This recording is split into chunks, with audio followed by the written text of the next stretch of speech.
Asante sana for listening to another episode of the Tunado podcast. This is episode 6. At the day of this recording, umepata another episode, which nile episode tulifanyanga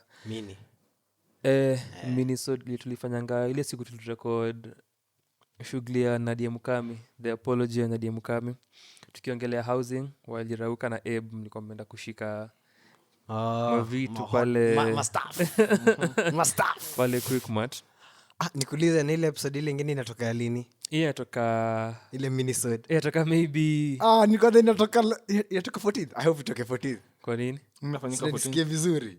Unasikia tu poa? Nisikie poa. What do you mean? But inatoka 14th. This one that you're recording. Wait, tunahitaji itoke 14th.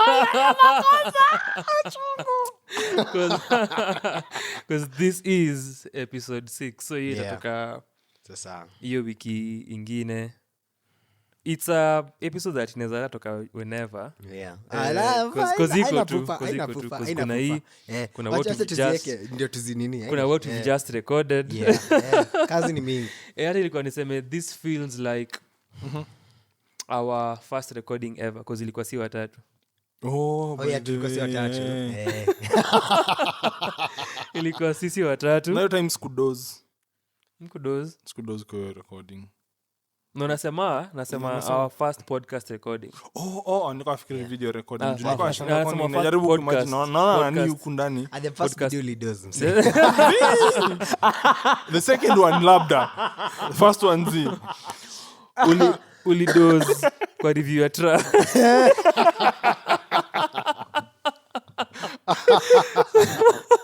So before tuende further, whom you're listening to African? No man. Irauka. So at the time ulikuwa umekuja, ilikuwa your first time kukuja kurecord na sisi on set. As we've said kwa our previous recording which tatoka as a minisode, utaisikia after this one tulikuwa tumerecord mimi, Rauka na Roger, tulikuwa tumefanya our thing, tumefanya Lucky You. Na tulianza 3 in the morning. So I think the fact that tulifanya hivyo mara ya kwanza really set precedence for siku recording in the wee hours. Tukajuanga like kazi hizi anza before 1 am. Unajua. Jikwaza kwa hizo BTS videos that niko nazo nilishare snippets of the same nikiongelea Lucky You its anniversary. In April, on April 17th, nilishare some BTS clips. Kuna videos that kwa the timestamps, hizo zilikuwa videos za maybe around 2 am hapo, then 3 am. Tukitest. Tukiangalia vile inakaa, how the picture looks like. And then tumeka hapo, tuna set up. Irauka alikuwa medozi kiasi, alikuwa think ndo ameamka, sijui akapika na kaka on set. Activities just happen, then tukaanza. So tumerecord Lucky You, tukarecord Black Swahili's Antidote. Then Irauka alikuwa kwa the third one because alikuwa anaingia Wera. So nikatoka nikaenda. So alitoka kaenda Wera, tukabaki na Roger tukarecord Mambo Kavu. Ya Kafu na Mambo Makes Music. Then the second time vile come, which ilikuwa in October, a month after to record, because you recorded on 30th in the morning, which ilikuwa na Sunday. Na ilikuwa nakumbuka date 2 days after. Yala sikumbuki which year. nakumbuka date, nakumbuka album sequence, nakumbuka ulitoka ukaenda. Ukimuuliza hadi song track list ya ile album hakupenda. Anakumbuka comment zote, the pros, the cons, production, kila kitu. Hadi siku kwa vile kofia yako ya red. So Roka alipika nini? I think ilikuwa pilau the first one or the second one. Kind the second one anafaa kujua. Ile ulikam. Tulipika nani nakumbuka. Ya kwanza ilikuwa nani? Hiyo ilikuwa ya kwanza tulipika nani. So hiyo siku ulikuja, ilikuwa the first time that tulifanya reaction videos together. Hiyo pia ilikuwa an experiment because nilikuwa nimerecord solo nikireactia battle rap videos fulani which were the first videos za Sanaa kwa sana. zile ziko na like views ka Mingi 100,000 si hizo hizo ni za baadaye. Nasema zile battle rap za majuu hizo si ndio? Hizo ni za later. Hizo ni za way later. Hiyo time nilikuwa nishajua kuedit na ilikuwa easy ya kuifanya, but nasema the first videos on the channel zilikuwa Kenyan battle rap videos during your time ya quarantine, so nilikuwa nazireactia, ndio pia ilikuwa my way of starting doing videos, because nilikuwa nimejiambia easy reviews za battle rap that I am doing, because ilikuwa sijui kama ilikuwa the second or the third that they were doing. So ni hip hop garage walikuwa wameweza kufanya hizi quarantine battles, because covid ina happen, watu wezi kuwa out in public events because ilikuwa banned na public gatherings, but people were still doing them in their houses na in closed spaces. So walikuwa shafanya Shahidi versus Harili, I think walikuwa wamefanya Ojiji versus Kafu, and then at this time ilikuwa Kalimani versus Nemesis. So that was the headliner. Then walikuwa na Raps by Q versus Rhyme Freak mwenye kukuwa Antidote, and then kulikuwa na Ghost Flow versus Verdict. So walikuwa na those three kizo majina mse on the card. Laugh mistake ni wangu, no one was not even trying. All zero effort, minimal. My mom tried enough. My ancestors tried even more. They paid for this name. Yes.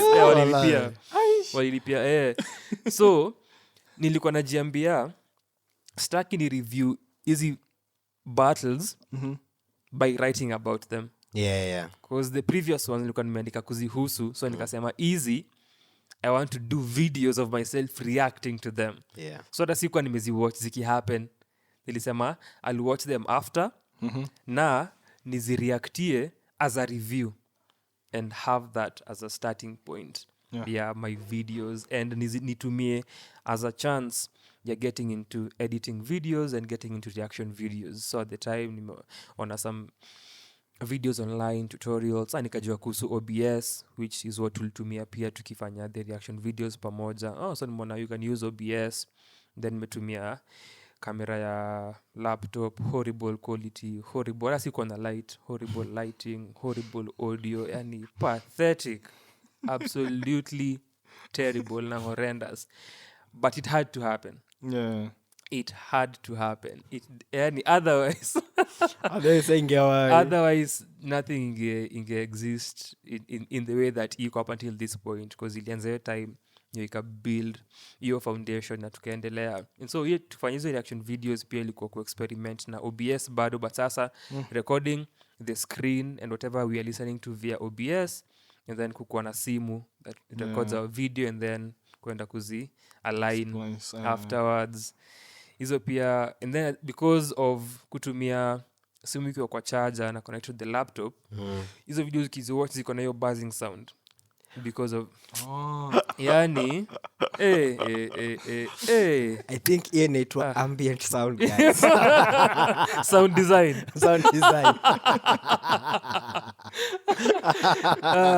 and so najua pia just looking back at that hiyo period ya Sanaa kwa sana, and even the following year, because mmekuwa lazy ama mmeget busy, rather, let me not disrespect you like that. You have lives to live.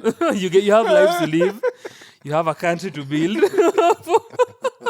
You have cakes to bake. Mimi na community review na reaction unakata families to put smiles on. So it's okay. Ule anasikiza je nikodoa hataki mimi nitokeleze. Hiyo time nakumbuka we are meeting to record album reviews, but before then kuna reaction videos za kufanya kwanza na kuona how will this go, just pia kulearn how do you record reviews, how do you react to songs, how do you record kwanza reactions, unasema how do you record reactions, how do you capture the audio mkiwa hivi wengi, then where do you place, where is the main source of the main footage inatoka. Usitumie kamera ya laptop which itakuwa horrible quality. So unajua tuna record kwa OBS, ita capture the song na the audio kivyake. Tunaweza tumia simu, sawa, tutakaaje, nitaweka screen wapi, hizo vitu zote.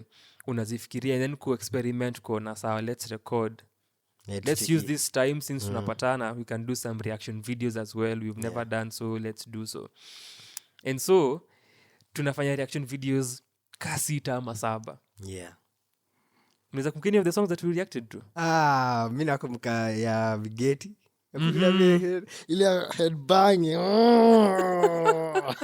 Wakumbuki ni gani? Yeah, of course. Nakumbuka hiyo wimbo.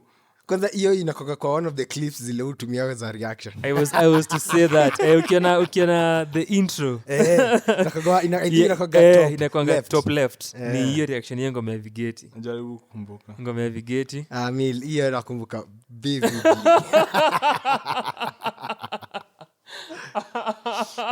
And then as kulikuwa na calligraph song kwa hiyo ni. Yes. Yes. Najaribu kukumbuka ni gani. There was a calligraph song kulikuwa gani nyingine.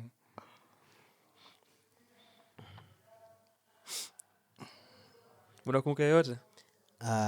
Ningotaka kusema as zile vile niligo back nimechikichiki hizo reactions zetu sisi tuki like as tunazicheki mimi na wewe kani hip hop na inatu nice si Bob kichwa Roger na Bosoti wako tu hapo kama zombie. The first time nilinotice nilipia bozi kache. I'm like when I'm vibe. Mko tu hapo mna lazima tuwe na content once review imeisha. Mimi na struggle kusikiza. Unajua kodo hata Bob kichwa anashika kitu wote. Alisema ulisikia vile tu ilianza hivi the synth. Wewe najua haijalishi. Me know it doesn't matter. Such things. Alafu mimi niko struggle. Anasema line alafu the next one ishapotea. Yeah, so asikuwa na time ya kubob kichwa. Unasema unafocus on kusikiza. Mbona si ukumbuki any other song? Sikumbuki any other song. Nikajaribu confirm kama ilikuwa hiyo ngoma yake na Feed Q. Ni hiyo si ndio? Ni hiyo brother. Yeah brother. Yeah. Okay, ushairudi kusikiza hiyo ngoma? Yeah. Na. Anacheza? Ni ye brother. Mimi nilikusikiza twice. So tulifanya this year. tulifanya ye brother. The calligraph song that kumbuki kwenda. Kumbuki aje kwenda. Nyonya peni muziki ya Kenya. Kwenda. Alafu video ilikuwa na Kenyan celebrities and popular figures. Unakumbuka tuki azinaendelea tukisema tukijaribu guess wale watatokeleza huko mbele. So hiyo ilikuwa the other one. Kulikuwa na K-Fos. Mnakumbuka? Ngoma yake ilikuwa na mzigo. Ilikuwa na package. Ilikuwa shida. Ila tulizana hii package. Ilikuwa na theory. Mkakataa kuchukua. Mosoti wa theory. That was a thing. Mosoti wa theory. I believe pia tulifanya Monaja muziki ya raia. Tulifanya pia Monaja muziki ya raia. Tulifanya Dots Trana Akili.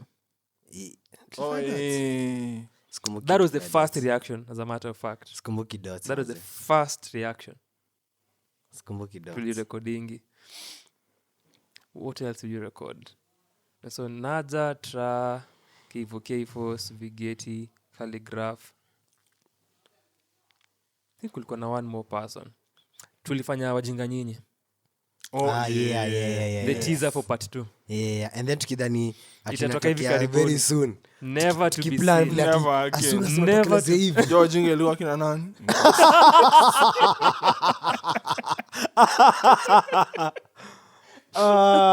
It was us. Yeah, so hizo ndo the first and mkumbuka tu we are doing the reactions, so mereactia ngoma 6 first and foremost, and then kuna reviews bado zile mna get into. Zile mna get into. Sindia. Because that will get into Yes, I was sure kulikuwa na one more song. The other song was Scam Cardinali. Gani? Zote. Staka zote. Zote. Was the other song. So record action videos 1, 2, 3, 4, 5, 6, 7. And then bado kuna reviews for recording. Ilikuwa tulifanya albums kadhaa. Yeah. Kadhaa. Tulifanya albums Kadhaa. Because Fadela was there. Ya K-Fos.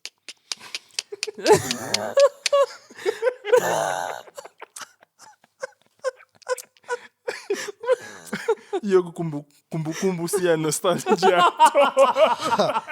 Maze.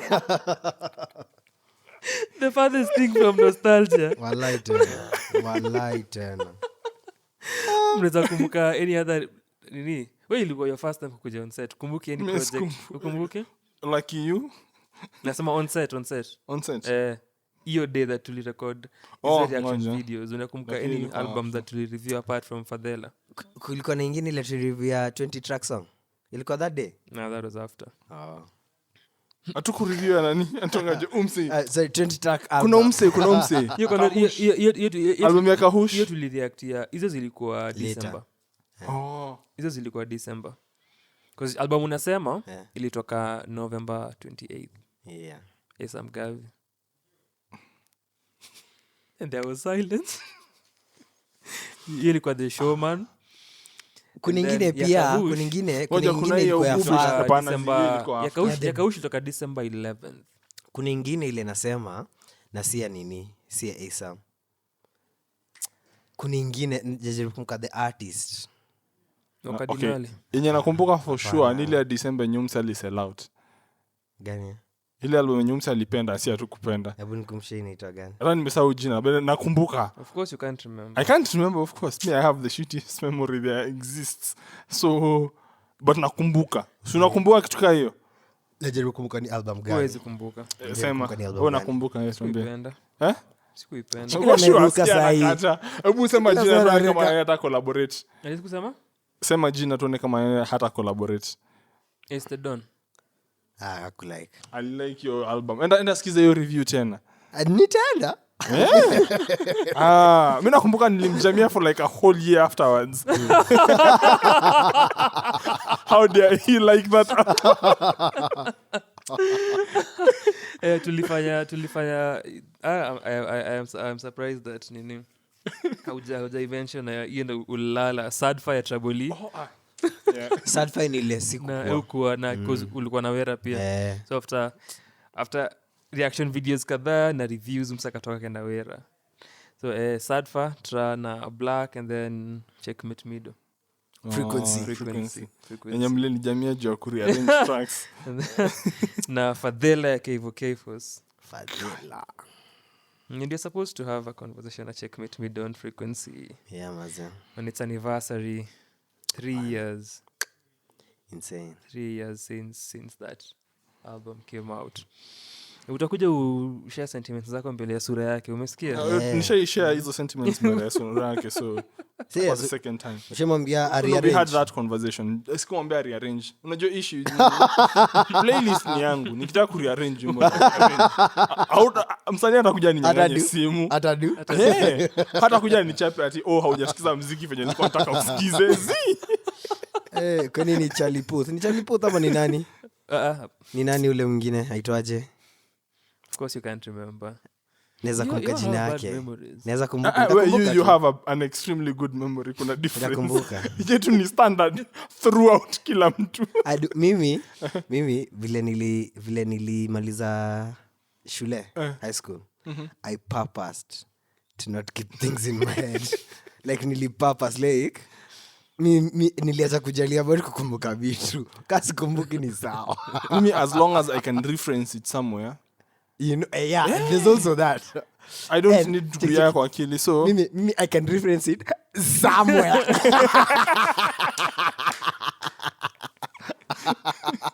For those who cannot see the visual cue, what you did. The reference is I am pointing to the reference with my shoe. With your foot. With my foot. The reference ameka mbele yako directly in front of you. Ananipatia support. Na yake ni ile APA. Maze.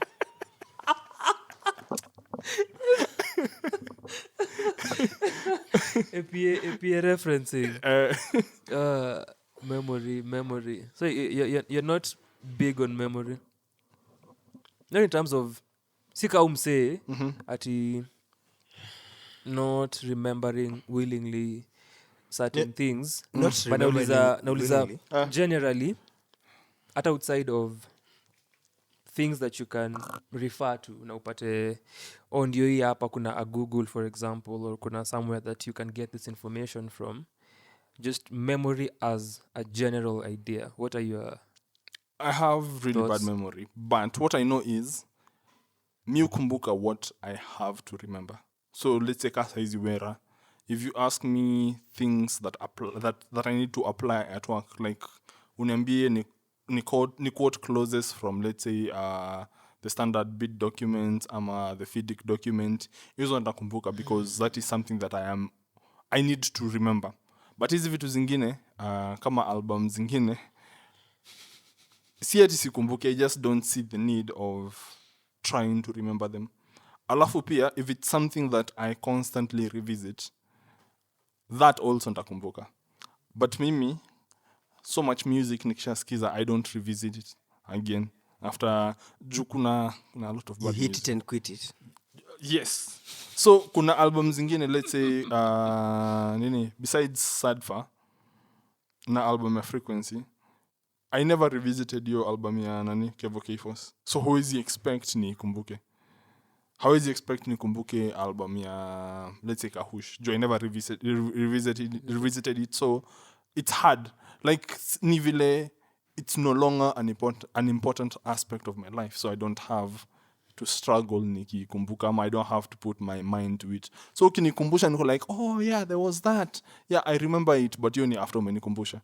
Yeah. Now that even makes sense. Juu kama how interact with the thing, Yeah. haitakuwa kwa mind yako na reality yako. Exactly. Tu kitu that ulifosiwa kusikiza na Afrikaans. Which is true. Anasema cast nide comment. Mimi nakubali. If it wasn't for the pause. You could never have interacted na your album. Yeah. So vitu so Wera is one thing that Wera, yeah. Anything else? Wera, Your partner's birthdays? Ama hapo you that become a man and you forget. that I do remember. Kuna obviously family stuff. I forget my own poetry. That makes sense. Exactly. So It does, because yet you practice the work.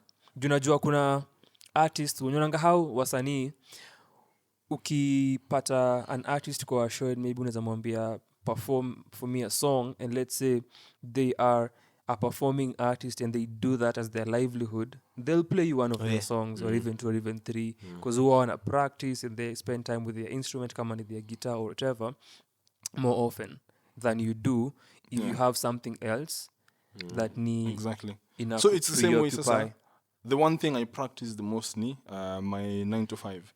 So hence naweza kumbuka clauses from that etc. But generally kuna some music yenye music, movies etc zenye ukiniuliza I have nazikumbuka because it's something that I am really invested in. Kuna music, kuna movies, anime etc zenye I am invested in, so naweza kumbuka. But beyond that, kama ni kitu yenye na watch once na isha nipita, like I get the joy for that moment, alafu isha nitoka, I don't expect kukumbuka such things. Yeah. no na memory apart from So me deliberately forgetting things. Not deliberately forgetting, deliberately not putting them to memory.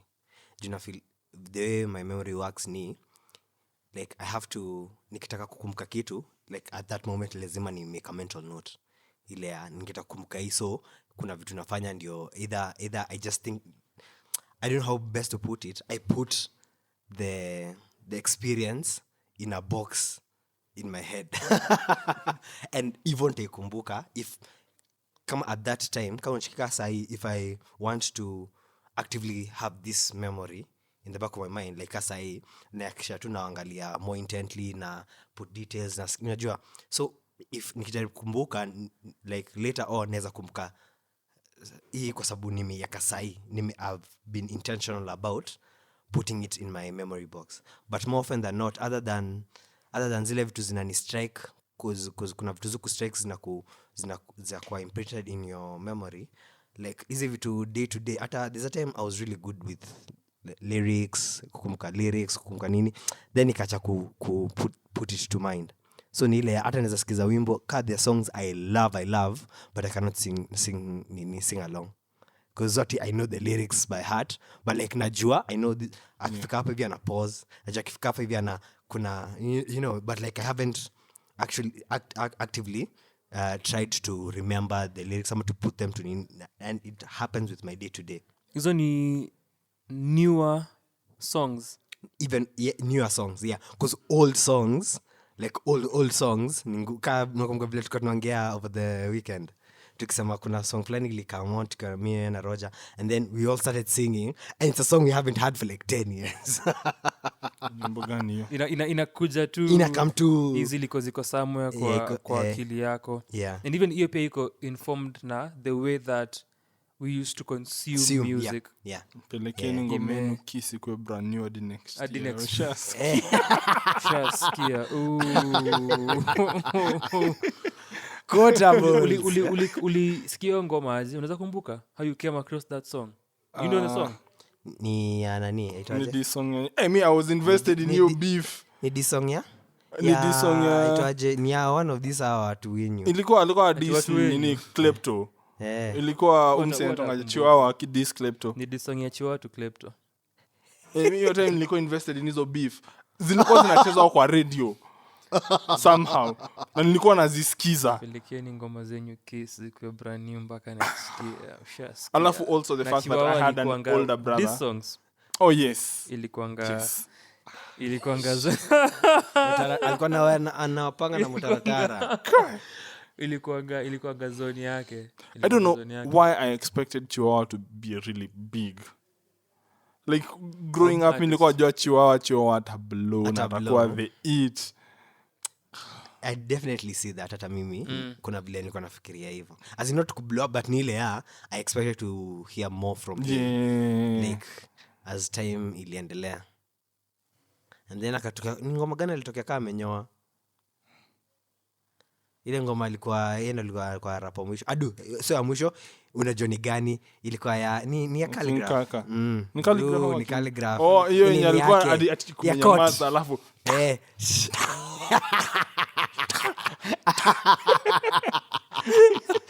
dramatic entrance. Nakumbuka tukiwa disappointed. Mina feel enyewe considering vile ili build up your entrance, verse yake ingekuwa fire, should have been better. Twitter mkumweka. Twitter nilimchoma. Oh my god. Twitter watu wa kumweka. Unajua even before 2020 sana kwa sana ilikuwa ianze because kuna videos tulifanya we reacted to that song. We reacted to that song. Unasema zile videos? That cipher. Unasema zile videos zile chini ya maji.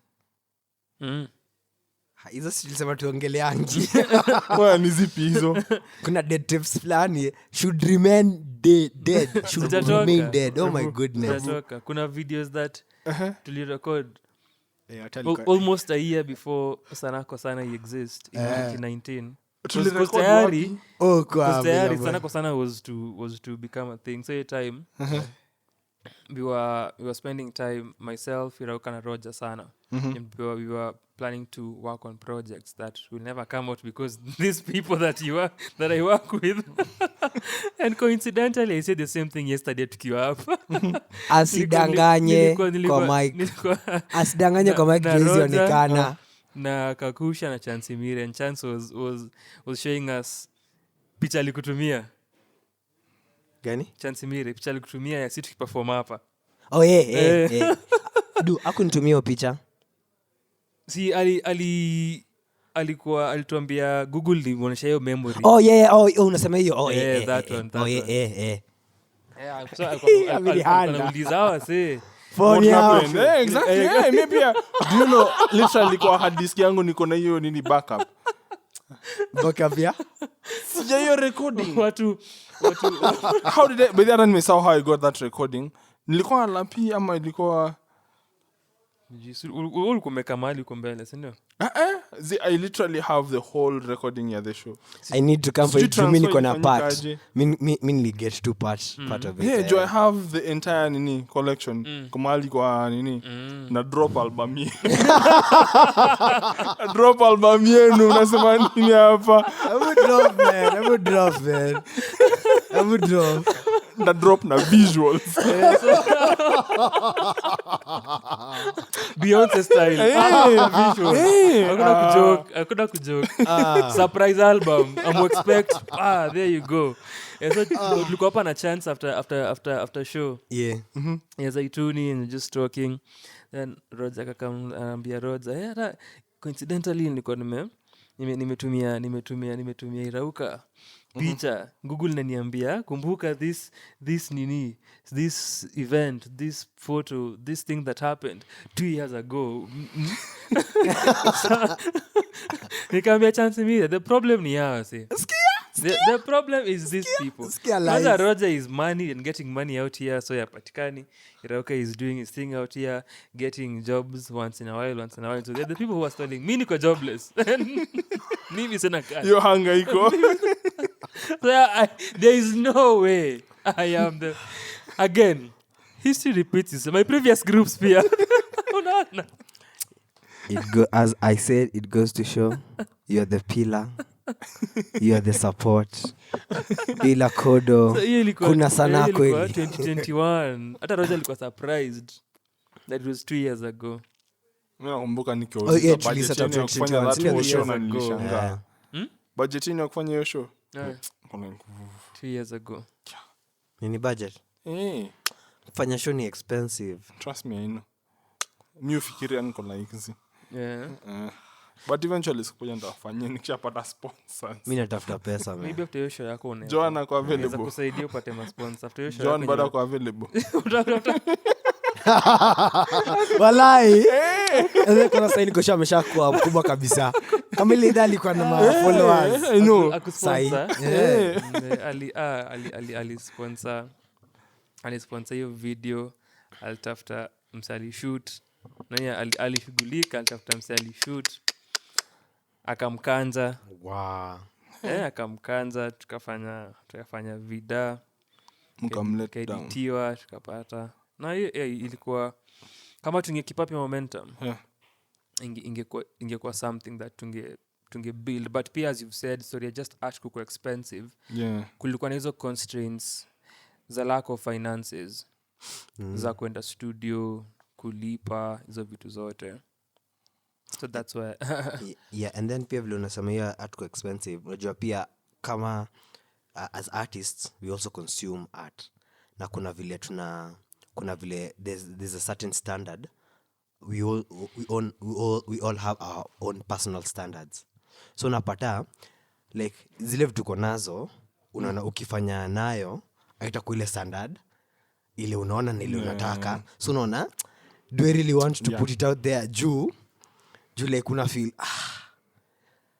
like audio itasikika ni nini, but then again pia as kodo usema anza na kile uko nayo, anza tu na hiyo shiti audio and then usonge mbele ujue na hiyo horrible quality yenye iko, alafu baadaye utaona vile ita evolve and what ita become. Yeah, with whatever tu unaweza unaweza fanya. That has always been. Hata hiyo show that tulifanya ilikuwa very quick thing. Ilikuwa Roger alifeel tu kuperform. Akashare idea. Hiyo tu mwezi tulifanya. That month. Within 3 weeks hivi show ikapangwa. Show ikapingwa nikafanyika. Na ikaenda hivyo thinking and acting upon it and doing it. Unajua unasema hivyo na kachini najiuliza like Kenya tulifanya hiyo kitu hadi tukaenda rehearsals tukafanya like nenda the full 9 miles. No. So yes.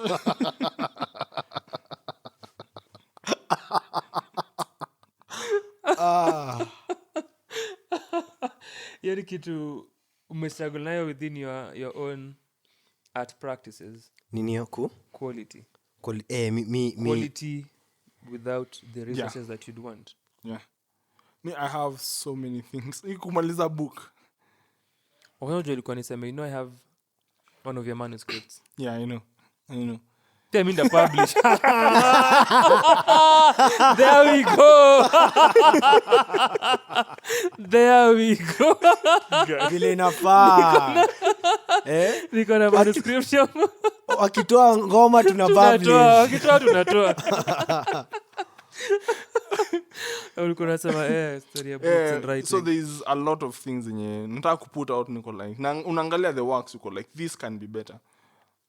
So kuna performing a lot of my poetry yenye miuka naangalia like this can be better ama this sounded better, now I have better, so this is no longer as good, so I can't do that. Mimi nashangaa venye nilishinda slam na hizo pieces. Naziangalia niko like, you guys loved this, mko sure? Inaitwa growth. No, but still, ataka ni growth, man. Nimetoka mbali. Because I try reading that, niko like, ay. Unajua, that's 8 years ago. 2015. Nimefika vile umeanza kuihesabu ni kama code ya G mathematics. Ni kama mathematics. I'm sorry I doubted you. Ala kikwambia ni 100 years ago and you got like multiplier. Yeah, but still 8 years ago. It is a long time. It's a long time.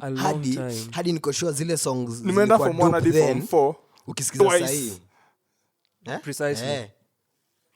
Uni mseme maliza class 8 kutoka class 1. Class 1. Wait, tunataka kuambia watu wali. Yeah, man. Time. Hiyo time yuko inaendelea tu kusoma. Crazy. Hata kwa hapo nikuzeeka unaendelea tu kuzeeka. Kuzeeka tu. Usidhani ati umeacha kuzeeka. With each passing moment. Each passing, man. Yeah, I know, man. Hata interesting wachika vile umesema hiyo story on time. Na feel ni kama I blinked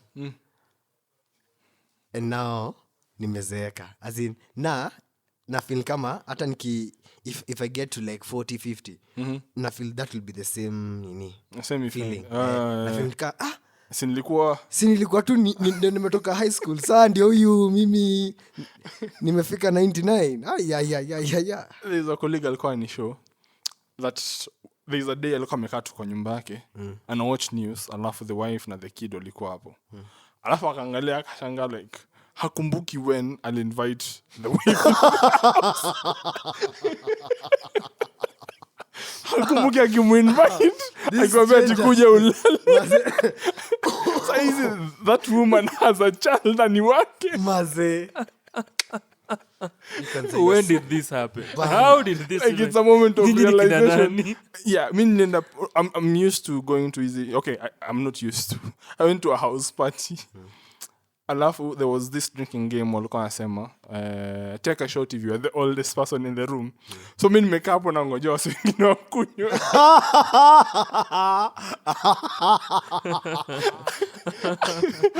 Alafu wote wanasema mwaka walizaliwa, alafu na baki the bale sema mwaka tu kakunywa. Sips. So now I'm in room the oldest. Yeah, the oldest person. So yeah. So ni only understandable that things uliandika 8 years ago zifeel Yes, if ancient. filivo. Weirdly enough, me sasa, this is where ndio we are not the same. Wanna get worse? Tell me, Martin. Age like bad wine. What do you mean? What do you mean? Una degenerate. Mimi naweza sema Half life. zile pieces zile nimeandika unajua kuna cause like in my span of writing poetry kuna pieces moja ndogo ndogo ni nini like zile pieces zimekaa chini nimeandika kaya 2015 like my pen game is amazing. Oh my goodness, like aina aging ile ya ni ya time, like ni ile ya maybe phrases zingine zinaweza kuwa tightened up, but kile niko kusema saa hiyo hata nikisoma kuna some things musoma I'm like mimi niliandika because it's like it feels so inspired. Hadi saa zingine when kasa nikiandika like it's been a while since nimeandika like a piece your design, but kuna katika vile nilikuwa na move recently, si nilikuwa na pack away some things. Yeah, nilimove sasa niko utawala Story to shoot tena alafu waita kwa bed sitter. Waita kwa single. Anyway, Problems. mashida tu. Kuna pieces zile nilikuwa nilikuwa naandika for performance poetry, like 1 or 2, like nilikuwa chini na somo I'm like yo like I am that person as in like because like mufil ukivinje sort nimerankiwa, and that's okay because yenyewe hizi rankiwa na kila msema nini, but like in terms of writing akachini na somo writing I'm like it is very inspired, as in the ideas that I am bringing forth the structure. You had something. You are No, I still have like hata nikiandika bado sorry imeshuka. Jashuka man, it's just getting sharper, and then nimerealize pia nenda truncate, nenda because pia I like brevity a lot. Na prefer brevity. Hadi ukipata if I have something ile ni refu, iko refu intentionally, iko refu ile nilimestuka tu like imeenda no. Imeenda because I pushed it like to extend. So me I cannot relate to your struggle. Mimi I think I'm proud of your past life. Oh my goodness. I'm proud of his ex-life. Then anajua hiyo reference. Ajua reference. Ajua reference. But nikapa na nod nikana jua. Lakini wewe normal uko na Johnny either vizuri. Hatuko anajua vizuri Mimi I think mimi nikiangalia I used to write nikizisoma I realized I was writing more from the movies I watch, the content I was consuming. That's what I was writing from. So hadi kuna watu wataniambia like nilikuwa napenda pieces zako back when ulikuwa unaandika hivi niko like that. Sikuwa naandika from that wasn't me. So nikizisoma I'm sort of get your voice. Disassociating. From the pieces themselves. Like nikisoma it's like another person writing it. I don't feel any emotion in it compared to vitu zenye nasikiza. Alafu pia the structure I feel like the more naandika towards a certain structure. So kuna venye saizi I have to write a certain way. Kuna ni kama nimeanza kuachieve like the perfection yenye nilikuwa na attempt kuachieve kitambo yenye sikuwa naweza kuachieve. So that skill nimeifikia. Now I can write how I wanted to write even back then, but now from a personal place. Yes. You mentioned before where kutofeel hizo pieces zile your time and how feel your essence in hizo writings. What movies specifically? Mimi I was the biggest MCU fan. Marvel Cinematic Universe. Mimi anything. My rule was lazima ikuwe na guns, explosions, aliens. Those were the 3 things in lazima zingekuwa in a movie for me to watch it. So anything serious you gonna watch. Tunaambia ati The Godfather. What the hell? That's a boring ass movie. 3 hours hapo. Yeah, for what nini? I still stand. Okay, I'm not saying The Godfather specifically. I still hate long movies. Maybe I hated Avatar due to it was a long movie. The Titanic. Like me Sezika, The Titanic, Sezika, Oppenheimer nilisikia it's 3 hours. I'm not going to watch that one. I don't care how good it is. You will. Yeah, I mean if you haven't yet, because utapata Sam ako kwa Lu video pale movie lazima tuone. lazima nione movie. Me I don't think naweza actually consume. Sasa, which is weird because Avengers Endgame na Infinity War, they were just as long. But since ikona guns, ikona explosions, ikona aliens. nayo yes, exactly. When it comes to things zenye ziko thought provoking, I prefer reading books than watching film. Film na inafika to point na paa nimetoa simu nimeanza kutumia, like ukiwa na even a slow slump. So mimi eka explosion after explosion after explosion, alafu you have my attention. Yes. In terms of writing, vile nilimwambia tukiwa na Roger sides Limuru for Flow Flani's shoot over the weekend. nilianza kuandika 2007. Lakini hiyo ni writing like ukisema hivyo writing, your writing ni rap, si ndio? So, interestingly enough, hiyo 2007 ukianza kuandika ndio mimi nilianza kuandika poetry. Mimi nilianza kuandika rap nikiwa class 5 ilikuwa around that time as well. I think it was 2007. Mimi hiyo time nilikuwa gospel rapper mbaya. Nimesahau nani nilikuwa. Soma Biblia, dara hizo pages. Mimi nakwambia nilikuwa anti drugs, anti everything. The moralist rapper. Alafu nilikuwa na perform, kulikuwa na hii nini ilikuwa inaitwa St. Peter's Day. St. Peter's Day ilikuwa St. Peter's Mumias Boys Primary na High School wanakutana for like a function, kuna competition yenye kuna talent competition. Alafu nilikuwa na rap. Nakumbuka I came second place, kulikuwa na rapper fulani high school alikuwa mzee. But I came second place nikashinda mkate na maziwa. Nom. So nakumbuka from around 7 actually pia mimi. Rap. Mnakumbuka watu ulikuwa nasikia? Nilikuwa tukina Isa. Generally that's the only music ilikuwa inachezwa kwa airwaves. Despite what it looks like, at that point CCTV yetu ilikuwa inashika KBC pekee. Na I think where we used to live hakukuwa na stima, so ilikuwa na TV ilikuwa ya kuwatch news na The Bold and the Beautiful. Alafu once in a while I'd catch ndasikiza radio nisikize kina Isa, that's what was being played constantly around that period of time. Kina Isa, kina Big Pin, kina nini. So those are the rappers nilikuwa nasikiza. Yeah. Nilikuwa nasema nianza kuandika, I believe ilikuwa year around 2007, and this is from history ya owning lyric books and acoustic lyrics kwa kitabu. I used to have one of those. Nilikuanga the kind of person mwenye nilikuwa nafikiria nikikuja how ningetune into keys, ningetune into Capital, ningetune into kulikuwa na Keys, Capital, nilikuwa nasikia Eve D'Souza, nilikuwa nasikianga another station as well. Nilikuwa was it Metro?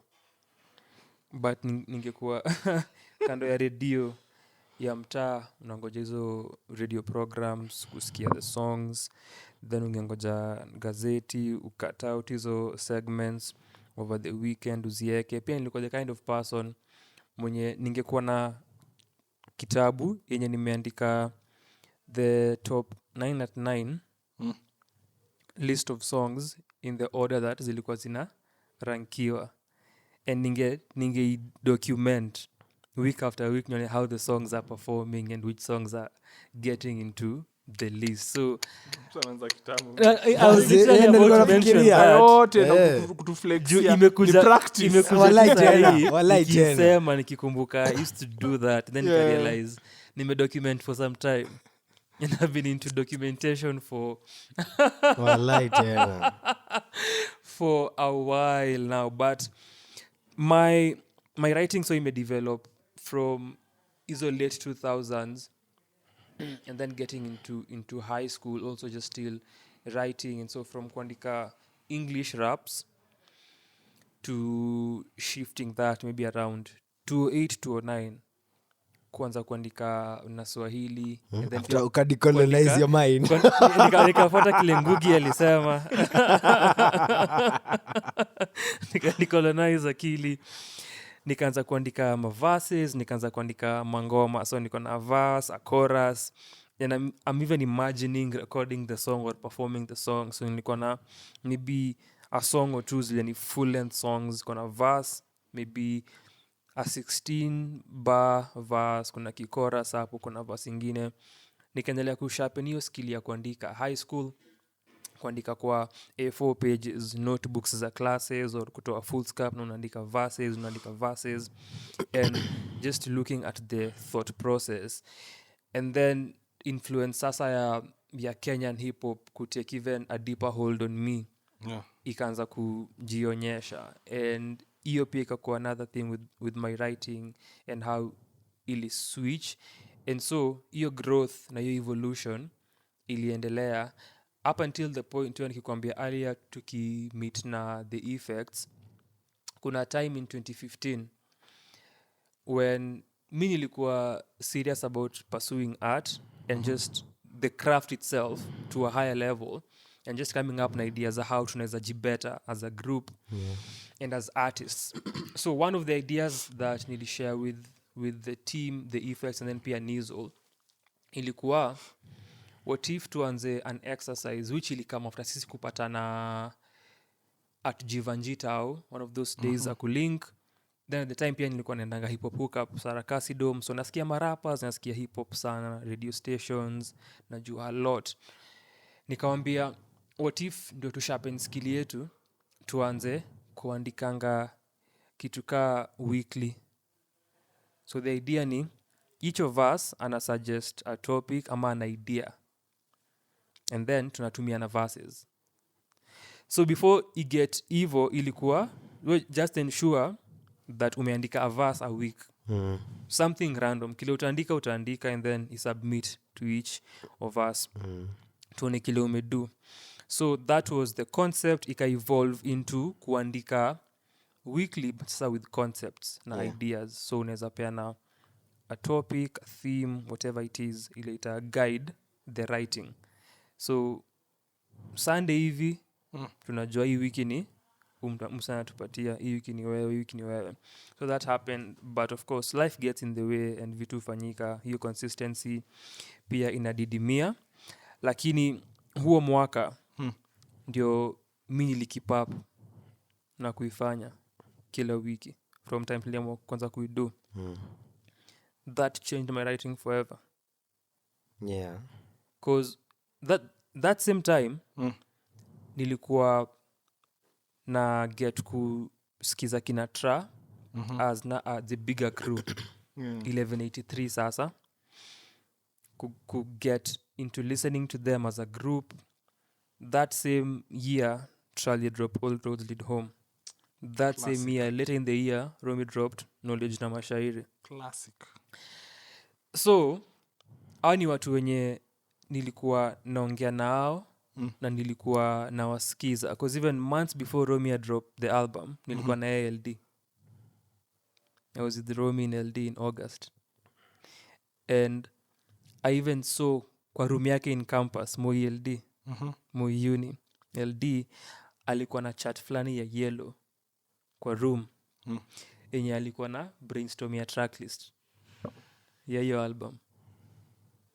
So niliona bits of the process before few months later the album itoke. LD kwenye part of this thing ilijengewa.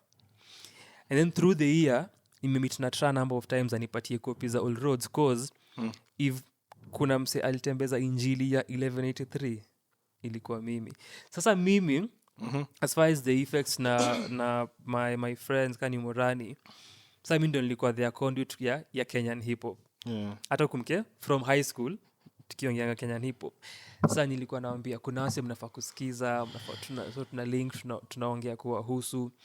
And then pia my friends back at home nilikuwa naambia kuhusu kina Tra, kuhusu kina Romy and their projects. So Tra atakwambia tulimit naye mara kadhaa nikibaingi copy za album zake because nilikuwa napelekeanga people wanted.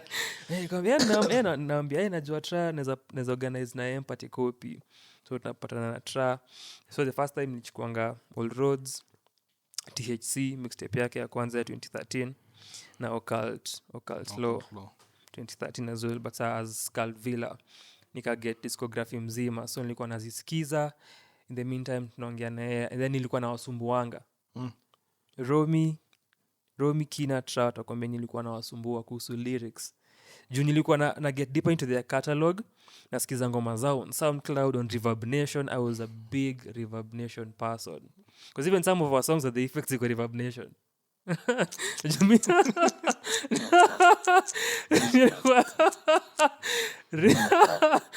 Because Reverb ilikuwa one foundational piece ya Kenyan hip hop sana. So nilikuwa najua huko pia ni place wasoweka ngoma zao. So nilikuanga Reverb, niko SoundCloud nasikiza ngoma zao. And then nilikuwa na DM mingi Facebook. Yo, nini umesema? Kwanza nikisikia freedom of speech, I lost it. Wajambia what the it has that effect on people.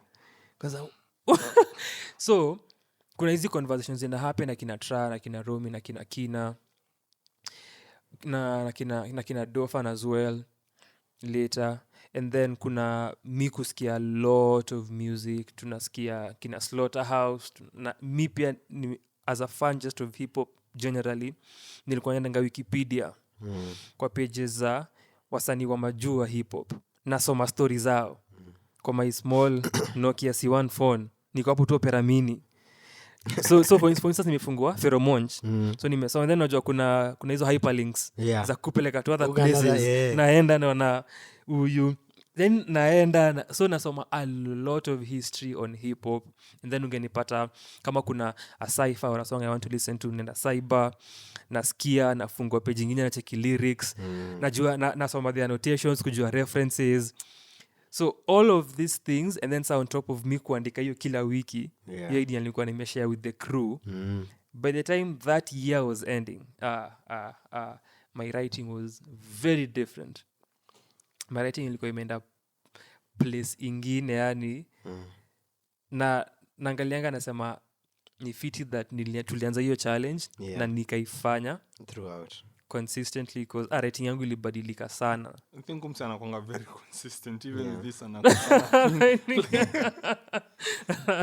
right, writing ili take. And then pia nilikuwa nasikiza MC Spook, nasikiza Woods, nasikiza Uchuka cause nilikuwa nimejua Uchuka hiyo time. Maybe 2014. Na hao ni watu pia wenye niliget kujua through Facebook. Through Facebook. Kama mnajua unasikia mse mnatumia na friend request, mnajuana, kumka nikimbit na Uchuka tukitembea naye tao, akiniambia kuhusu diagnosis yake. Ya cancer which ilikuwa imehappen at that time 3 years before. Na hata hiyo time si kitu ati alikuwa anaishare sana, but ilikuwa one of the convos that we had na Uchuka tukitembea. Pia nilikuwa na buy CD yake. Nilikuwa na get CD yake na Spook called Meeting the Eclipse, which ni dense lyricism and dense poetry. So even just listening to that and reading kazi za Uchuka, hizi ni vitu zilichangia sana my writing a lot. And just interacting too na a lot of hip hop huko in studios, hizo vitu zote to respond. Any history. That's a lot of history. Nilikuwa kuwasomea something and then ni get your thoughts. So kuna a book nilikuwa nasoma, it's a novel called White Teeth by Zadie Smith. Interestingly enough, nimeka across Zadie Smith amecatch my eye Hapa across from me. It's in yellow. Oh, yeah. What are the chances? What are the chances? What are the Hi, chances? over library. Mazee. I feel like it's hard. Lakini consider vile nilikaa chini, it was one of the first books that caught my eye. And I'm Anyway. talking about Zadie Smith. Anyway. So in an article you published on The Guardian on 21st Jan 2018 on Sunday. So, and I respond to questions from fans wake. And the book ni White Teeth that na refer to ndio nilikuwa nimaliza kusoma, and so I was reading this article, and ni those artists wenye you get into their work and you want to know more of About them. so nikasema let me just sasa nianze kutafuta Vitu zile interviews zake and just more of kazi zake. Kuna any artists recently that have done that for you? That have done that for you? Yeah, you know my feelings on that. Mimi. Kuna any? Okay, it's Recently. been one single artist nimepitia catalog yake mara kadhaa. Kiwanuka. Actually Kiwanuka and Kumasi Washington. Kamasi Washington. Kamasi. Like amanishi catalog anamaanisha unasikiza una interact na art piece ya hiyo msanii. But that could be it pia. Your element Or and ile you una just want to explore get more more of of them. Okay. whether ni Look at their them. interviews and or even their work. Yeah, Just more actually into for interviews. Kiwanuka Nah, na niko nini person. Washington Washington. nimesikiza nimewatch anything that exist yenye kona jina yake Yeah. on YouTube. Na kuangalia Yes. hivyo pia. Yeah. Any artist whose work umeget deeper into recently? Like that. Maybe Leanne La Havas, but mostly catalog yake. Naliani But also mimi niko na hii nini desert rock genre yenye natoka from hizo kina Libya, kina Mali and the like. There's a genre that comes from there of music. Nime research says I know a lot of artists and a lot of music. Najua lyrics to there. songs. I don't know what they mean. But the sound is just very interesting. Yeah. Growing up, primary school, the school was near a mosque. So asubuhi ulikuwa unaweza sikia mosque ikiimba hizo Arabic prayers. Yeah. Asubuhi. Interesting. So that's like iliku influence. Yes. So listening to this, napata yo nostalgia That's alafu. Now I listen to that music because it's music in a sound ni kama that, but with elements of guitar, drums on it, and it's just amazing. Yeah. memory. Mazee. The nini, how nostalgia plays into what you like. Huge. So one of the persons mwenye aliuliza swali anaitwa Juno Dawson, author of The Gender Games. So anasema, several years into my transition, I am still referred to as trans author Juno Dawson. Do you also feel you have a dual role as an author and also a voice of your community? So Zadie responds and says, my trouble is I can't think of community in the singular. Doesn't everyone exist in a Venn diagram of overlapping allegiances and interests?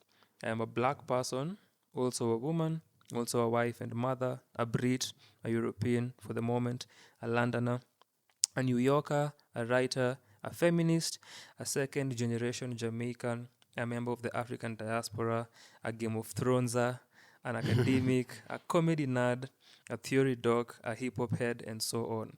I am delighted to be all these things and everyone, no matter where they are from. If they really think about it, will find, and everyone, no matter where they're from, if they really think about it, will find themselves with a similar plurality of communities. At different moments, you'll feel the pull of certain commitments more strongly, especially if an aspect of your identity is particularly embattled. But the whole debate can fall into a kind of trap. I know the argument. No one calls Don DeLillo the white American author Don DeLillo. So why should I put up with being called the black British author Zadie Smith? But by that logic, the rhetorical pressure falls on this idea of neutrality, as if to be white is not to possess a race or an identity, is simply to be the author, whereas to be black is precisely to have an identity. And then from there you are forced into the corner where you find yourself arguing that to be truly great, truly the author, you must have your blackness forgotten. You must aspire to people seeing beyond it, past it. It's a version of that backhanded compliment I sometimes had as a child. Honestly, you're just my mate. I don't even think about your color. I'm colorblind. I think you have to reverse the concept to see how strange it is. Oh, Don, I don't even think about you being white anymore. I just love your books. No, I don't desire this supposed neutrality. I am all the things I am, and also an author. It's all inseparable, as Don and his whiteness are inseparable. Thoughts, sentiments, anything. Okay. Iroka amenipoint na mapua. Go fast. Hajatumia mguu. Hajatumia mguu. Exactly, eh. Unachanga moment of silence na nini atakata. Sound engineer atakata ikaini kama ni. So I understand what they mean.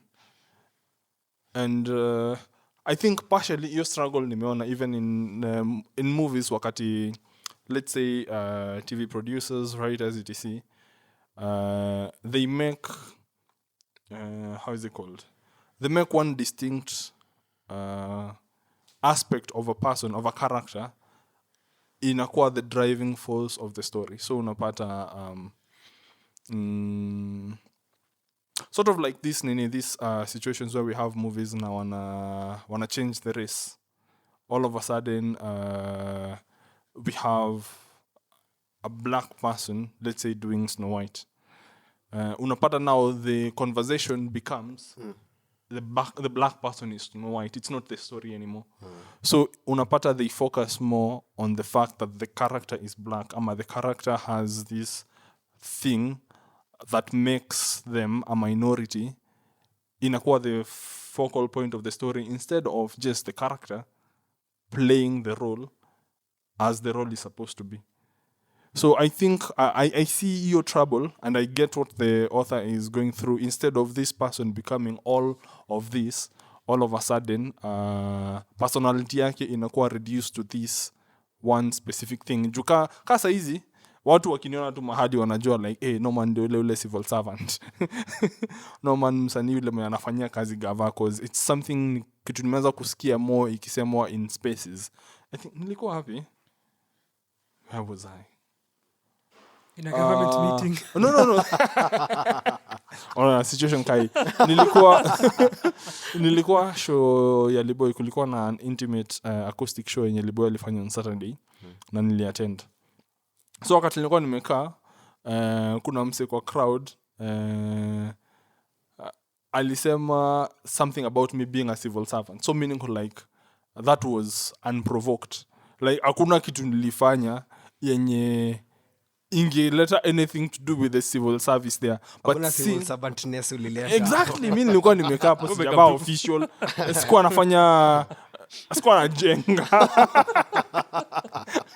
Nilikuwa nasikiza tu muziki, but all of a sudden wase wame laser focus on the fact that I work for the government, and suddenly hiyo imekuwa a big thing. So I get how I don't have a problem being a civil servant, but sometimes I want to be just Norman.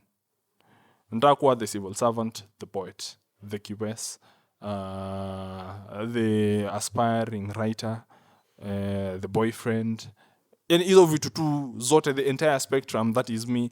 And I just don't need mse akileza focus on that one particular thing. I find it problematic. So I do understand, and I see where the trouble comes from. Sasa next. You know. Before share sentiments zako ilikuwa ni mention this, mention Snow White, the one that nakumbuka, Little Mermaid. Yes, that Little Mermaid, yeah. Endelea Iroka. Haya, you're a boyfriend, congratulations. Thank you, long time coming. Ako wapi tumshare?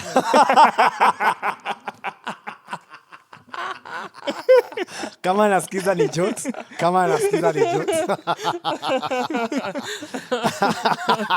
The Trinity.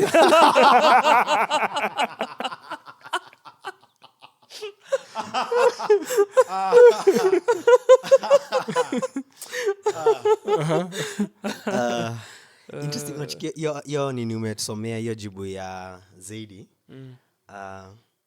Like amejibu nimefeel hiyo jibu capture kitu imekuwa kinisumbua na like I think I've gotten like my answer to it in terms of identity. Vile kabla amesema why kabla compare hiyo just a white author is not, their whiteness is not brought into play when one is describing the author. Kwanza even with panels ama with hizi nini ikwangi the white author na is going to be here, but like unapata most of them ni the black author, the woman author, the female author, the nini but see me argue for, given hizi vitu zote zile tuna identify with, like it should, I feel kuchukulia as much as ndio inachukuliwa vibaya you're being unakuwa identify as like the black author, but like you are black, you know, and to some extent your blackness plays in your art, but it's sorti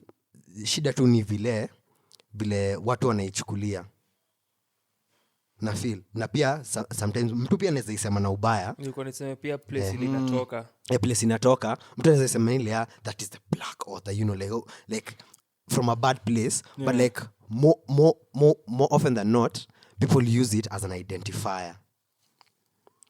Ni kama unaonekana vile umesema yo kwa civil servant na get vile amekuita, but like that's an identifier ile as much as we know Mosoti is a poet, like tunamjua he's like that's what you do.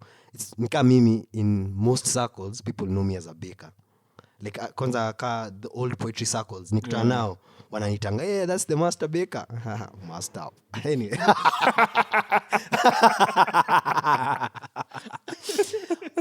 So initially before usome the excerpt nimekuwa nikistruggle na such identifiers, nikaa vile unaenda unaambia msee like I am not a black author, I'm not an African author, I'm an author, but like you being African plays in your authorship to some extent, like zile tunaandika unajua.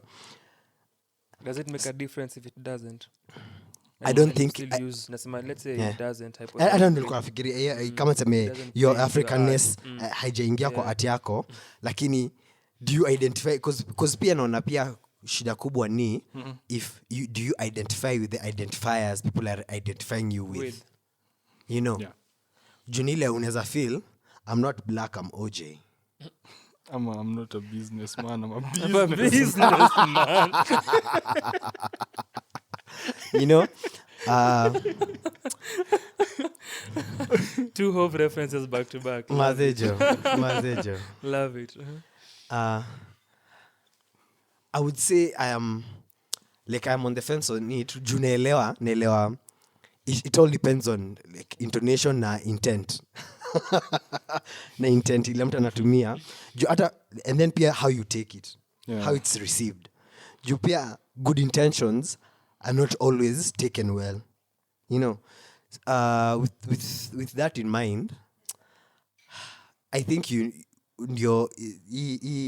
it's best unauliza msee how they'd like to be identified. Ama pia how they carry themselves, even how they introduce themselves. Jupia, that would also play a part.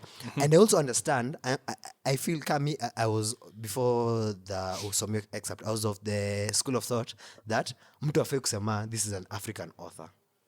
You know, like, this is the African author nini. Like, yes, because all our authors wote wale mimi niko nikisoma because of kwanza in high school I read a lot of Western authors na a lot of Western poetry. Harry Potter. Nah, W.B. Yeats wasn't the white American poet. W.B. Yeats, unajua. Na hata pia nikisoma ka Jonathan Kiriara, it wasn't like the Kenyan poet Jonathan Kiriara, it was Jonathan Kiriara the poet. You know.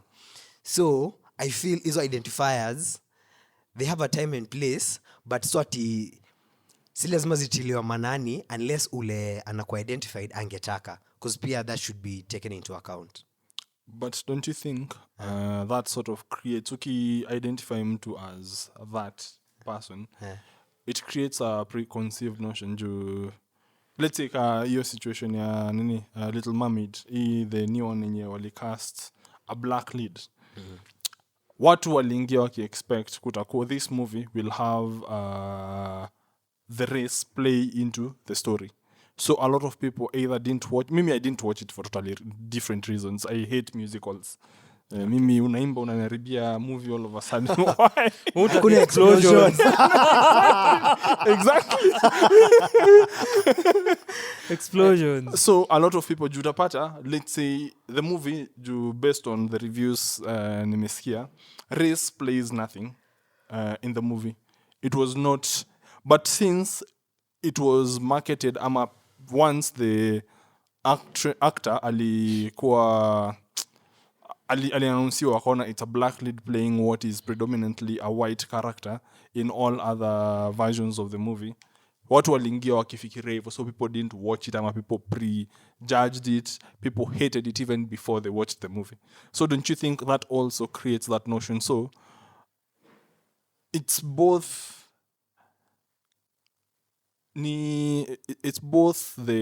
both sides of the knife. Moja inakata na ingine bado haifanyi anything. I get what unasema. Yes. In some instance ni kama kwanza kuna artists and even creators and persons wenye wamekuwa against it because of how ina restrict what unaweza fanya. Yes. That every time utakuwa anywhere unajulikana na hiyo as that particular thing, and so when people wana interact na works that una produce wana expect kuona whatever it is you've been identified as or what you identify as kwa kazi yako ikijitokeza. So kufight hizo tags that umepatiwa or the themes that your prior works zili for ground. So kuna hiyo as a concern that watu wamekuwa nayo. And also if you create works that don't have the themes that previously umekuwa nazo, people will try and squeeze that out of the work hata kama haiko. And still tag that kwa kazi yako. One thing that nime experience ni kuenda kwa events zile zina ongelea being queer and the queer experience. They've also talked about that a lot. Hata from the mid 2010s nikienda events za Out Film Festival, that used to be a constant conversation. That one thing that wana undergo ni whatever it is una produce itakuwa identified as queer art. Because and queer work kwa sababu you are queer. Not because it's queer identified as just art. That your identity ina precede kila kitu that utafanya. And sana when uko part of disenfranchised groups, minority groups, marginalized groups, that happens more often than dominant hegemonic groups. Itakuwa nini, this is white cis hetero male art. I love now that also kuna saa those two different nika divides. So all of a sudden being black creating art is okay, being a black critic is okay, but being a white cis het male critic is suddenly viewed as a wrong thing.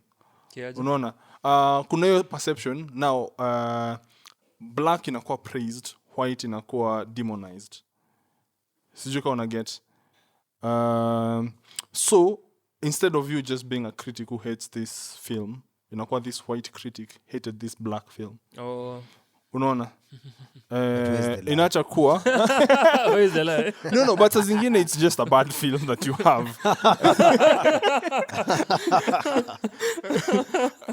So una get because I'm trying to remember an instance. Kuna so many instances when unasikia this movie is female led, so this male critic hates it. Unaona? So inakuwa ni kama since this other divide that identifies with this particular aspect did this thing, this other thing that didn't like this thing is hating just because it's not that. No. That also happens now more often than not. So I don't know. tunaweza maliza na something that tulianza kuongea kuhusu which is hip hop. Mnajua something is happening this week because of hip hop. Ngoja, what is happening this week? Of course. What is happening this week? Things are going down. What things are going down? Things that have been held up are going down. Yeah. Wajua ni nini? Yes. Ni nini? Umejua? Anniversary za nini? Za? Makazi zenye tulireview a few years ago. By any chance? Okay, so acha ni guess. The pit is coming back.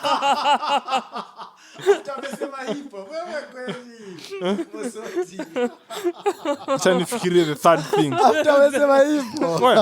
Okay, number 3. Hadi nipate. How do you get? Finally. Let's Tunaenda see if that time's the charm. Ile show ya Homeboys ya 7 to 9 tunakuwa featured na Sanaa kwa sana. Yes, that is the one.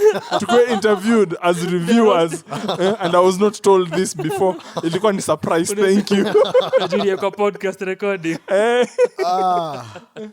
Miss Ruby, here we come. Ambiana what it is. Ama what you think it is. Ni anniversary flani wamefanya ya hip hop.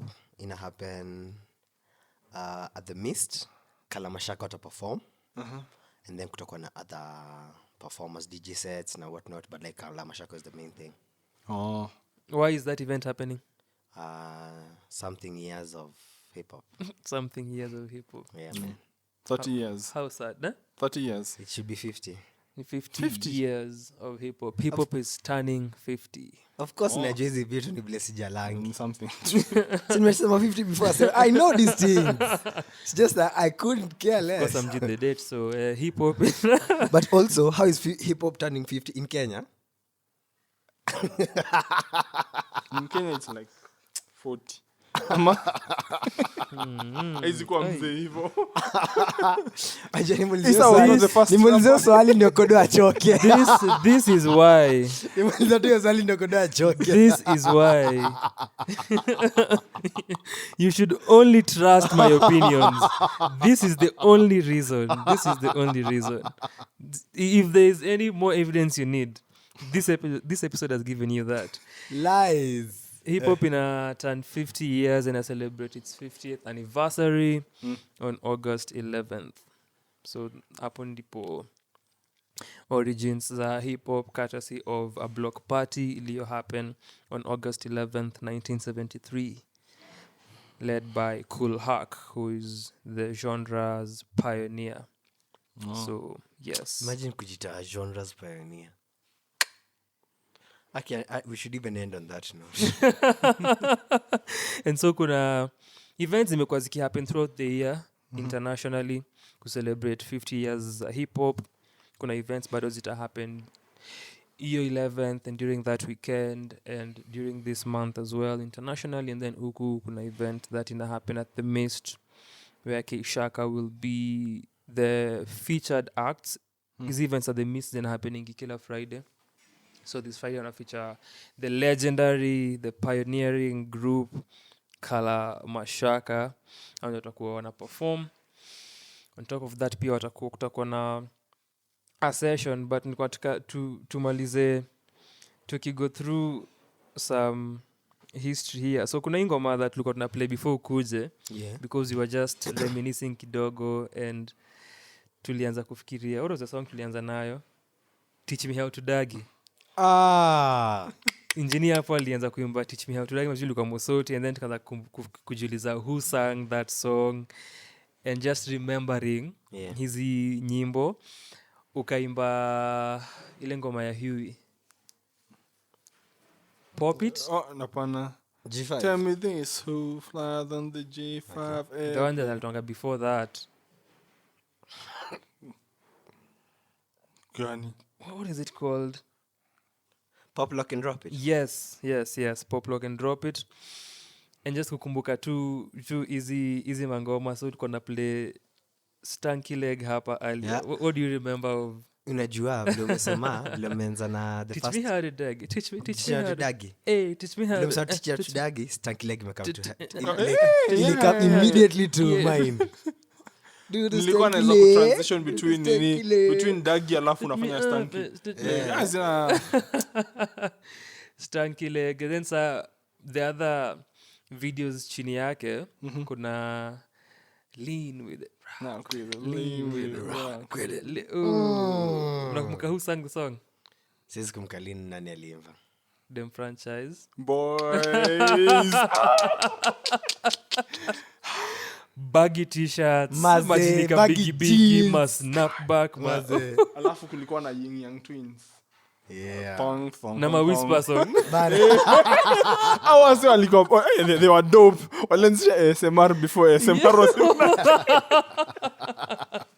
We have the Yin Yang Twins to thank for that. Just remembering these songs. Kuna hata tu ni wa show.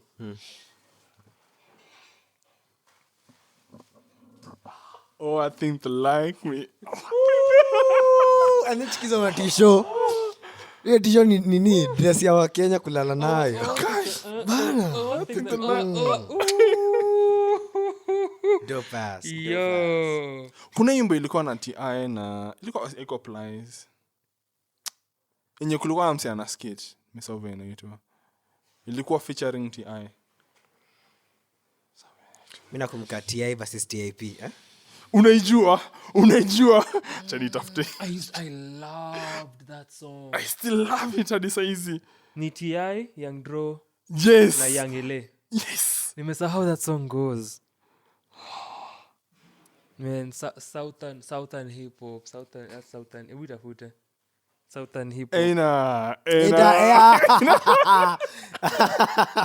Ema Manila. Ena still going strong.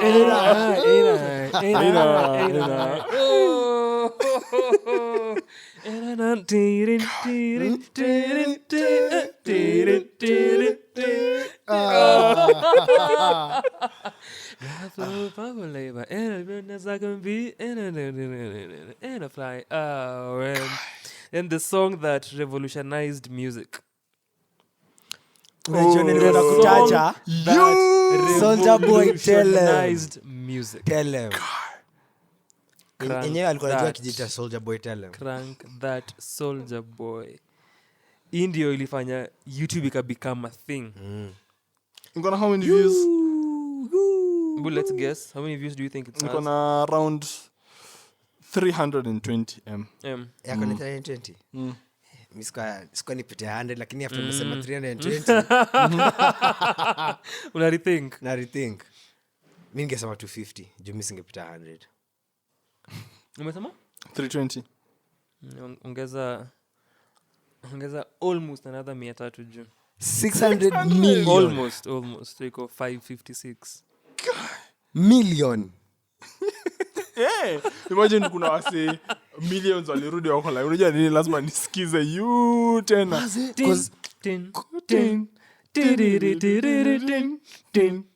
Soulja Boy, tell him. Soulja Boy, I mean it. Oh, what is it?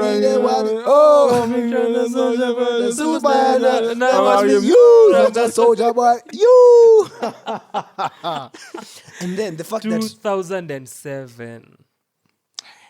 Alafu and 56 Salon million. that's a lot. Pia walikuwa na ngoma na you make me delirious. Oh, delirious. Nakumbuka I hated that song. Ilikuwa overplayed, ilikuwa naasha Kiss TV. Inachezwa. Ilikuwa brand new for a couple of years. And then was a delirious. Yakumbuka another one ule alikuwa na song ka unaweza guess nani? Ka they do. No. As in like now a singer song nini ile pia ilikuwa play around that time. Baby you na Hiyo nani? Hiyo ni Sean Kingston. Hata the alligator air sana. Alafu kuna hiyo renaissance ya nani? Nini nakumbuka nini? Replay. Yes. Nakumbuka Replay. Kuna hiyo Replay. Alafu kuna pia hiyo wimbo ya Mohombi. Kuna hiyo wimbo ya Mohombi. We? Kuna wimbo ya Mohombi. Bumpy Ride.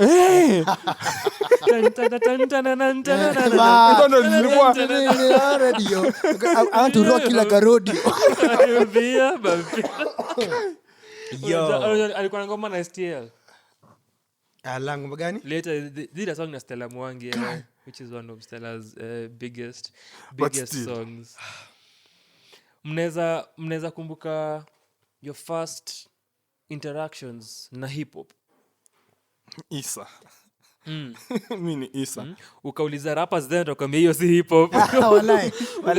Ukarudi back in the early 2000s na ulize the K-Shakas, the Koflani Maumaus, the Nanomas, anakwambia hiyo time atambui hizi vitu but unje the problem is mimi that was nimetoka shags uko ndani penye there was a time hatukuwa na TV, ilikuwa tu just the radio, so the only music yenye ningesikiza ilikuwa what was being played on radio, which was Isa. So even kina K-Shaka kuwapata wakichezo kwa let's say Kiss, wakichezo kwa nini in the early 2000s ilikuwa hard. So growing up mimi nilikuwa najua Isa is like the it thing. Me Eddie Nameless alikuwa hip hop artist. boom boom boom. That's what I was listening to. So ni only afterwards is when nilikuja nikaanza ku expose, niko like okay, sawa, kuna kina K-Shaka, kuna this music wametoa and it's music from this time penye. So my first exposure ilikuwa Isa. Nakumbuka. Yeah, mimi naweza sema sisi mse moja like ni mixed. Nasema Busta Rhymes, Missy Elliott na Eminem. Ulikuwa Eminem fan? Mimi nakwambia kwanza tunaongelea Eminem hata kabla ukuje msa akiongelea experience yake na his previous albums akisikia to date that. Recently ama za kitambo. MMLP2 going back. Experience yake currently. Ingetaka kusikia experience yake currently. Si mzuri. Ajangoja uendelee kwa baadaye nakwambia. Sahi. Na hapo nimeishia. Like cuz kama I've always been a really big audiovisual fan. So like how interaction yangu na yao vizuri ilikuwa on screen kwa cheki video Eminem, The Real Slim Shady, Busta Rhymes ile ya You Wanna Run With Me, and then Missy Elliott videos zake. Oh my goodness, I would love to meet Missy as a peer. Me hata kwanza those people you've mentioned are 3 hip hop musicians who've had very bizarre out there videos. Yes. Busta na Missy. Yes. Na hizo video zao like they were part of the reason pia I loved the music, cause like imagine msee walikuwa characters, walikuwa like video inaanza hivi si ngoma peke yake mnasikiza na wacha DVD. It's part of it all. Wako tuna mufala fulani kwa hizo videos, some creativity, ilikuwa very eccentric, very and even ukiangalia Kenyan music, because we've always borrowed a lot from outside, kuna time where our videos zilikuwa na hiyo kind of creativity. Yeah. Hiyo kujaribu kukua, for instance ukiangalia kituka, nakumbuka videos za Wakimbizi walikuanga na those kind of videos. Yeah. Kulikuwa na, was it Boomba Clan? Ilikuwa also a trio, they had those kind of Boomba Clan. Yes. Vile umesema hivyo. Sasa wamepastori na kuchoma nyama na nini? Kuna Boomba Clan definitely. Boomba Clan walikuwa pia na hizo, kulikuwa tu na hiyo creative. Hata ukiangalia video za Ogopa Kali, walikuwa jaribu ku tell hizo stories and then kujaribu kuexaggerate, kuweka hyperbole. Ule alikuwa anaitwaje? Huyo wa nani? Na Johnson anasema. Jua Kali. Na Johnson anasema. Wa Meja. Alikuwa anasema. Na Johnson. Haikuwa Luche Films. Luche films walikuwa na hiyo creativity. And what for you would you say imekuwa impact ya hip hop on you and the world? Because hip hop ni a genre that tume have a lot of conversations on, na ilikuwa bonding factor for you and I kujuana up until sai. So there is that. Kuna hiyo imeni I have a lot of friends because of hip hop. Kuna wase wenye tumekaa chini hadi nakumbuka toka high school. Arguments za who's better, Lil Wayne ama Hopsin. Ni vitu zenye nimehave. It sounds bizarre, but ni kitu tumehave tangu kitambo. Just for sake of confirmation, who is better? Yes. Neither. Makosa, man. Sikiza leather so soft wewe. Nani? Unajua so soft. Wewe umesikiza Il Mind of Hopsin 4. Pablo alimention Lil Wayne, then pia tukagusia Lil Wayne kiasi. Msa akisema vile uko nasema ni kuhusu lines zake. Uko nasema ujisikia Lil Wayne album. For a second listen. So I think actually weirdly I'd say Hopsin was the starting point of mimi kuacha kusikiza the likes of kina Lil Wayne, cause despite him being preachy and him being corny as fuck I liked how saa zingine alikuwa na carry a theme through an entire song without generally deviating that much and all that, compared to Saki na Lil Wayne. So after listening to him niko like okay sawa, na hiyo ndo time nilikuwa nimeanza kuandika poetry. So I'm like this is more of the art that I want to create. So after that niko like oh so kuna way better artist than umse hapa hivi and whatever he's giving me is corny as fuck. So nikaanza kusikiza sasa sasa ndio nikafika nakumbuka ukiniambia nikutafutie album ya Odyssey na Skaizu, alafu that's how I got into now listening to them, nikasonga hadi penye niko saizi. So ukiniuliza they're both crap artists in terms of writing. Production wise nimesikiza leather so soft, nimesema in terms of writing, production Lil Wayne and I'm outdo 10-0. Umesikiza Pussy Money Weed? Ara si Pussy Money Weed. Kuna I got a chopper in my trunk. She's kill production. Acha na production. Mimi nasema writing. Umesikiza Pussy Money Weed? Ya Ross kwa Teflon Don. Nasema the other version. See the first version. Yeah. Einstein, her head is the greatest. Oh yes, I love rain on my head. Oh my Call it brainstorming. You know. Oh. And then hii ngoma ko amefanya Kelly Rowland. Yes. I put her on a plate and then I do the dishes. Oh yeah. Wewe unaniambia msisi got. No, mimi sijakata. Mimi nakwambia. Mimi nashangaa the travesty of comparing him to Ops. Nyinyi mko msikiza nini hizo? No. Maybe I had a legit Lil Wayne versus Gafiro utasema Jay-Z ama kitu kama hiyo. Hapana, ilikuwa Hopsin. Ilikuwa Wayne at that point mimi argue na inspire generations hivi. It's okay. Sana. Mimi naongea mtu mwenye alikuwa inspired by Eminem. Hata Eminem pia inspire generation. So issue yangu ilikuwa at that point argument if you argued Lil Wayne versus Eminem, you hata singejaribu hata kuongelesha. We are no longer friends. How? How? Kuna I think one of the dead end videos, dead end hip hop that tunaongelea earlier, I think kuna time walikuwa naongelea hiyo swali. And it's debatable. Yeah, who has influenced more? Lil Wayne. Was a bigger influence? Definitely. Lil Wayne or Eminem? Lil Wayne. Unajua vile kuna a lot of miracle rappers out here. Kunao white when you wasikizi. I'm saying sasa when you make it.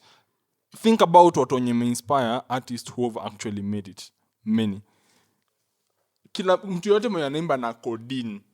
Hiyo sauti ya codeine. Mtu yote huyo ni wizi. Actually there kuna hiyo Lil Wayne na Eminem, but so hii yao ilikuwa who had the bigger impact on hip hop?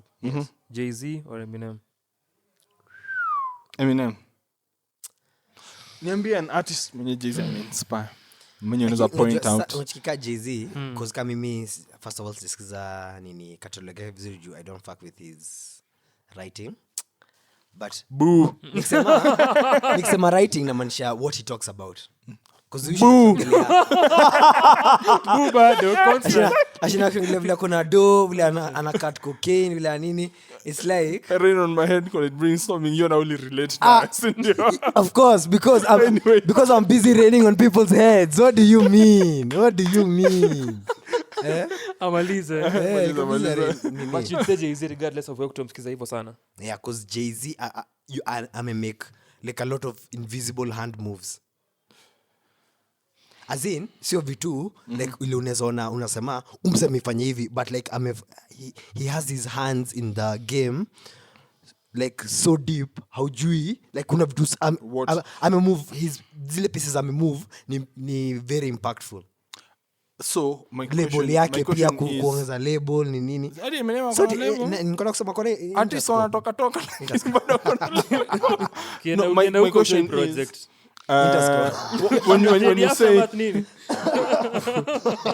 when you say inspiration do you mean the question is bigger impact impact basi hip hop.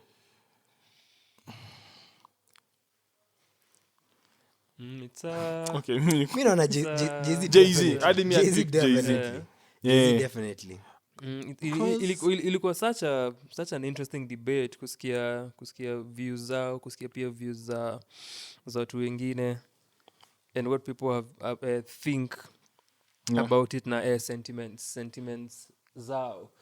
And mko na any thoughts on impact ya Kenyan hip hop and how me interact na Kenyan hip hop individually? Pia unaweza sema what hip hop imemaanisha for you. Me hip hop ilianza kuplay like a bigger role in my life na in high school, and then kwanza saa vile ilianza ku get into immortal technique. Sa immortal technique ndo li change vile muskiza hip hop. Before then nilikuwa sikiza a lot of Lil Wayne, nilikuwa sikiza a lot of the pop artists.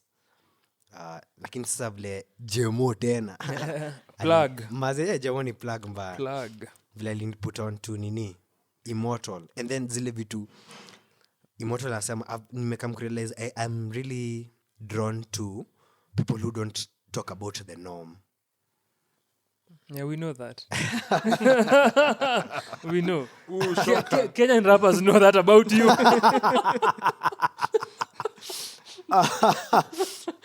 They know that about you. And then pia nilianza ku interact na Kenyan hip hop mostly after high school. Niki get rift, nika get rift from X Caliber alinizetika street poetry tukapo hivyo mseme perform na alikuwa dope like unacheki after as makakanda anambia ni aje ndo akaambia kuna Easter plan tunauza ni nika ada siku macha maliza kila kwa sababu like yo ni how much rift. Yeah, and then after rift nika get into tra nikasikiza Romy. Sa the only downside and then pia nikasikiza a lot of nini K-South. Sasa mimi nimesikiza a lot of K-South akina Kalamashaka akina uko fulani.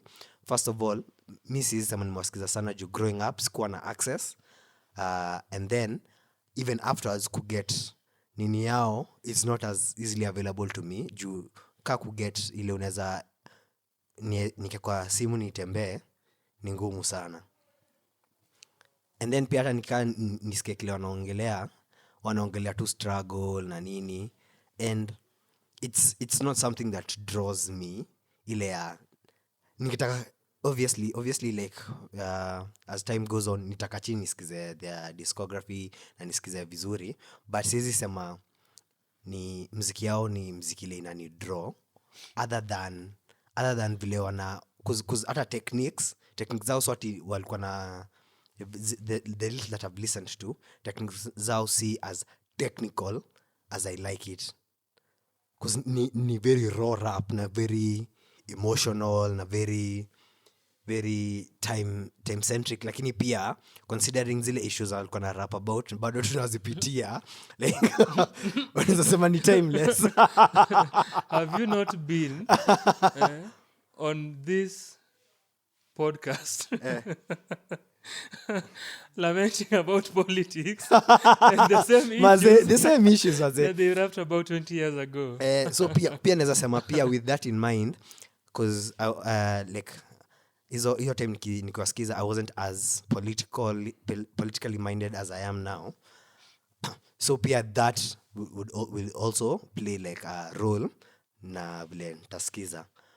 But ningesema in terms of the Kenyan hip hop scene, like I know currently there is a lot, kwanza wale wako quote unquote underground, wale hawajasikika sana, mzeka metaphysics. Oh my goodness.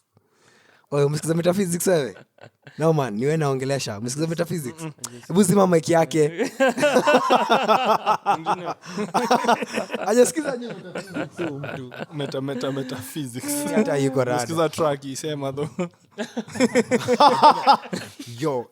Na genetic. Genetic. Na letter physics na metaphysics. Na and then pia ile rap pia nimesikiza sana, hata ndio nimekumbuka sasa nikiwa high school, other than akina Immortal Technique ni akina Easter sasa Easter Easter the light that leads to the light. Sasa yeye pia kwanza vile diction yake na vile na rap, the only two ni mada yake, as the older I grew the more I feel kile anaongelea it's not really for me, but like the way he puts it definitely. Vile inafaa man, mimi napenda tukaa wa maringo. Jua tukaa. It's like huyu ako na maringo, wacha nimsikize vizuri. Hip hop ya tanchwani. In high school I used to struggle to get mbona artist on atweng Kenya. Sindio, like ana pronounce American pronunciation.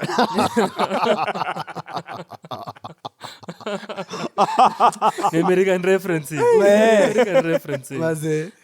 I understand your dislike for the OG. If this is what you're trying to say, say it direct. Direct. Don't go around the corners.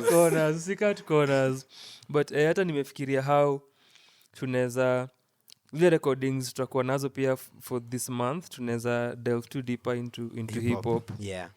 For this anniversary of 50 years. Yeah. To get deeper into what tumegusia and even more angles za the conversation. But by the time unasikia hii episode, hiyo show ya K-Shaka itakuwa imehappen, ina happen this Friday on 11th, on the very day that hip hop became a thing, and hiyo block party ilifanyika majuu, and imekuwa na a long history, an intricate history. Kuna so much to talk about hip hop internationally, locally. Kuna so much to cover that tutagusia. And nikija nilikuwa nangalia hiyo poster in disbelief ya hiyo show ya K-Shaka, the Jadili session, because they have a session before I perform, courtesy of Santuri. Au kuna these Jadili sessions that they have as conversations which they pick topics to converse about. The previous one ilikuwa kuhusu gengeton. So this time it's their 7th, and wanna have one on the anniversary ya hip hop and kuangalia legacy ya K-Shaka. And I am still in disbelief.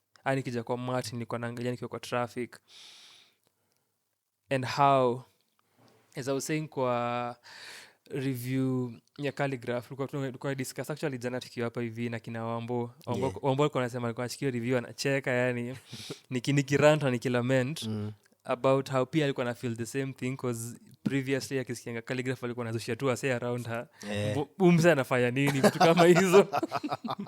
Na kuna something I said kwa hiyo reaction video Minimal Pressure, how every moment may lead to mi kukaa kusikia kureactio ngoma na hizo sentiments, the same way that every moment may lead to this moment you're having sai, to hip hop turning 50, and to the person who is currently speaking being the one to moderate that session. Hey! nakwambia, and on that bombshell Flex. thank you for listening to the one who will be hosting K-Shaka's speaking session. Like hii dunia yote wakiongea juu ya hip hop anniversary Kenya, huyu ndo ana represent. Nakwambia man. Nini, where will the So will it happen Miss inside the Ruby, East yeah. or Santuri. sasa unajua nilikuwa honestly wacha nisema I'll say this after